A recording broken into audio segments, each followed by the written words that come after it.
Tonight, when the sun goes down, you are going to flip a switch. Light will flood the room and you won't think twice about it. But for 99.9% of human history, that switch didn't exist. When the sun set, the world went dark. And what your ancestors did inside that darkness would completely change how you understand yourself. Most people assume ancient humans were terrified of the night, that they huddled in caves, praying for morning. That is the comfortable story. That is the wrong story. The real answer is far stranger and far more alive than anything you were taught. Your ancestors didn't just survive the night, they lived inside it. Anthropologist Polly Wiesner spent years living with the Jew/Han Bushmen of southern Africa. She recorded thousands of hours of conversation and published her findings in a 2014 study in the Proceedings of the National Academy of Sciences. What she found was stunning. During the day, roughly 70% of conversation was practical. Task talk, complaint talk.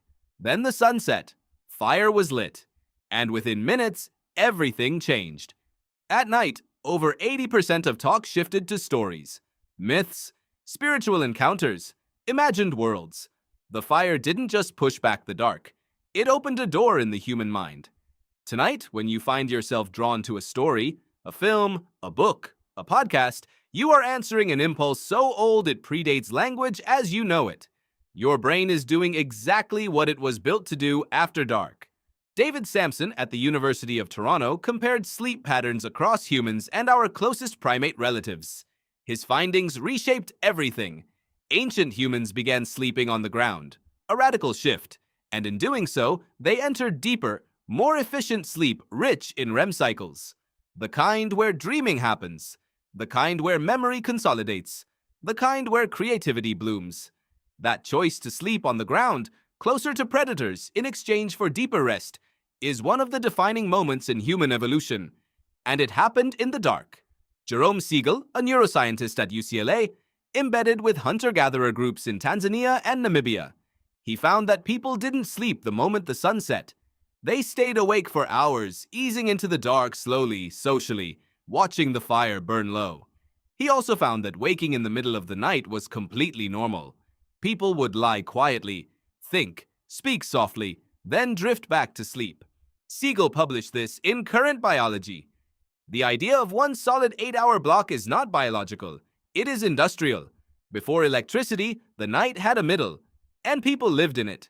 Historian Roger E. Kirk at Virginia Tech spent 16 years researching pre-industrial sleep. He found overwhelming evidence that humans slept in two phases separated by an hour of wakefulness.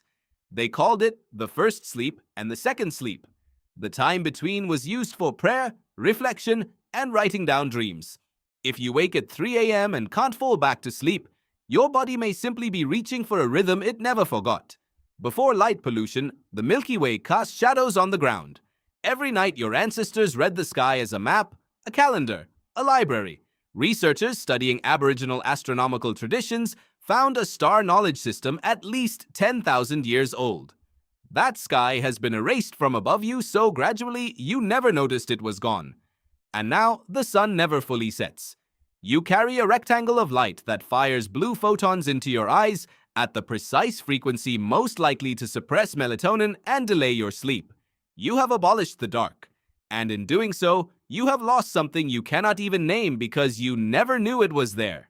Tonight, when the sun goes down and you flip that switch, know what you are switching off. Not just a light, a world. A version of yourself that only ever existed in the dark. Quieter, deeper, more connected to the people beside you and the stars above you than the daylit version of you will ever be. The switch is yours. You just might want to think twice before you flip it.